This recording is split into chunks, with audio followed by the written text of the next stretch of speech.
a second. Didn't Jesus say not to even think about it? Excuse me, didn't Jesus say that? Did Jesus say to worry about tomorrow?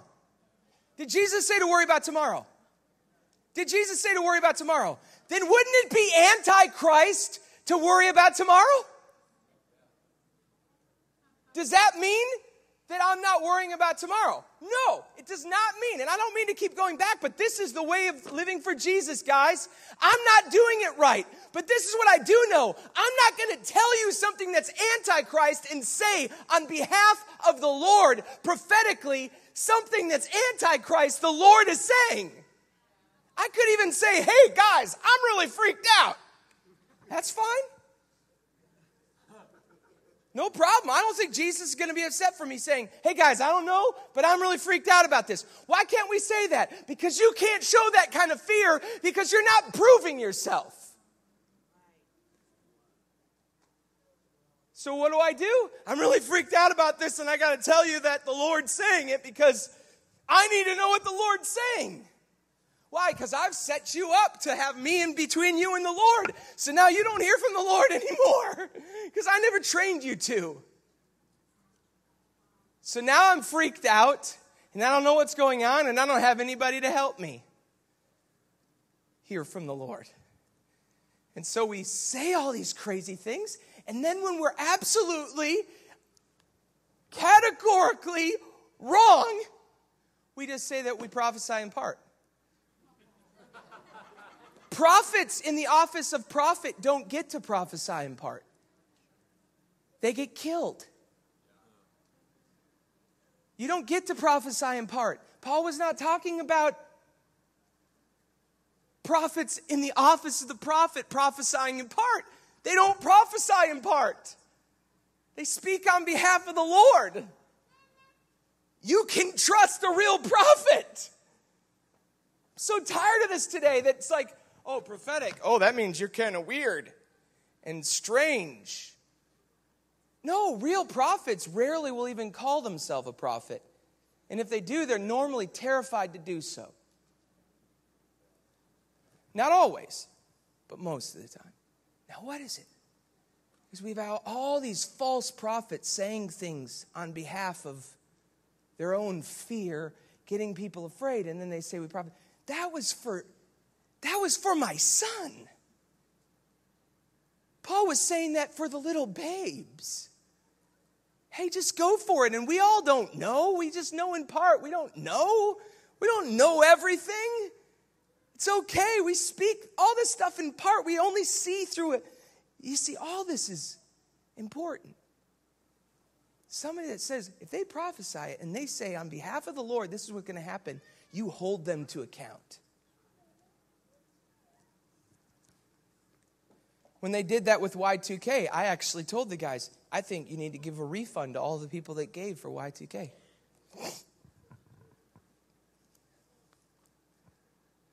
Because you were wrong. Oh, well, we prophesy in part.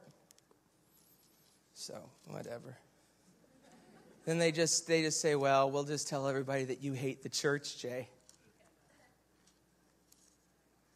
You just hate the church, Jason. We won't actually bring it up. We'll just manipulatively say it. Jason hates the church. I hate the church. Lord.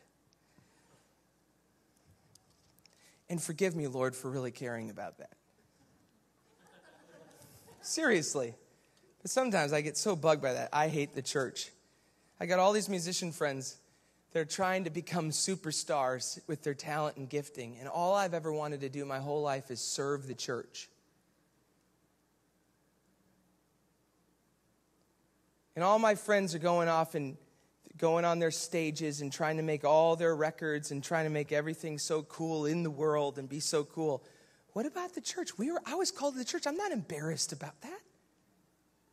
I was called. And if people in the world want to listen, and I don't divide the world and the church up like that. I feel like when I sing in front of the church, last night and today, I'm speaking in front of the world. You are not secondary citizens. We live in the world. That's all dualism. Oh, one day maybe we'll play in a bar. You know what I want to do if I'm playing in a bar? Exactly what I do in the church. What I did last night, I should be able to do anywhere. with no shame. I'm going to be in the Central Park of Berlin next year in July. And you know what they're asking me to do? Do everything. Do happy. Do your worship stuff. Do it all.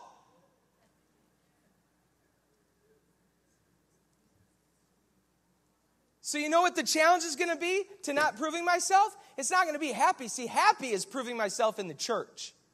Because everybody's like, oh, he's singing happy now. Okay, the anointing's left the room. Okay, oh, yeah, you know, all that stupid stuff. Okay, all right. And I keep having it like, oh, guys, happy. But where do you have to prove your? You know what you know where the test is? When I'm standing in that Berlin street and everybody's partying at the happy, right? And then I go, you are holy like no other. Everybody's like, See, if you can't handle the in the church because of the way that God's made you to be, you won't handle it in the world.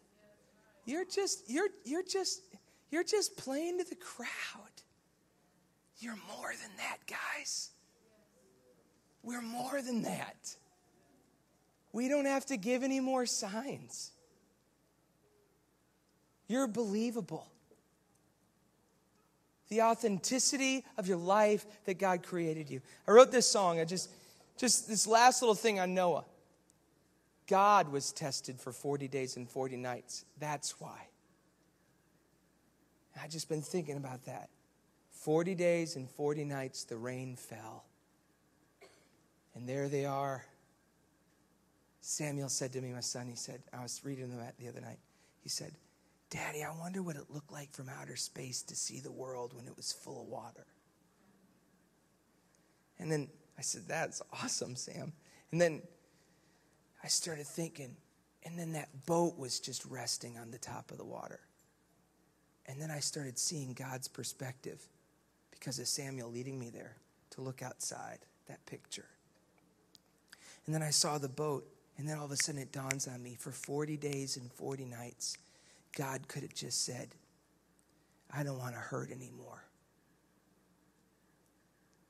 I don't want them to reject me anymore. I don't want them to not believe in me anymore. I just want it over.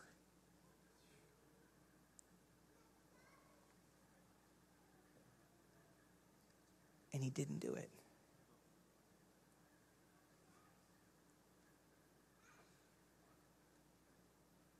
All of that is like in us, guys. I don't want to hurt anymore. I don't want it. So I'm gonna guard myself. I'm not gonna show my weakness. I'm not gonna show my vulnerability. I'm not gonna show any of that. I'm just gonna destroy everyone that just disagrees with me just a little. And we all have that in us. God, he tested himself. It was like 40 days and 40 nights. That's just my thoughts on that. I'm not saying that's good theology even. It was just a thought. 40 days and 40 nights. Be a great song. If anybody can write it. I thought, man, 40 days and 40 nights, 40 days and 40 nights, 40 years.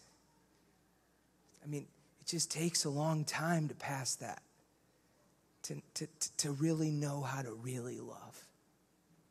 So today we still think that God, that's how fickle it is, right? Get up here, you sinners. And I'd run to the front finally. Every year I'd run to the front in that camp meeting, you know what I mean? Then later on to find out that most of that was just to get kids up to take pictures. You know what I mean? If you think about it, you know what I mean? And I remember when I was a kid, there always being pictures going off. And they always showed those moments, which is cool because they want the parents to know, hey, they're getting touched, everything's happening. And it's cool, there's some really awesome things that happen. But I just remember it always being on the brink of my absolute sin and them being like, I'm going to point you out. That was what it meant. When I was a kid growing up, that's what it meant to be prophetic. The prophetic guy's coming, and he's going to tell me all my sin in front of everybody. So I was thinking about Micah. You got sinful music. You need to burn it. And he's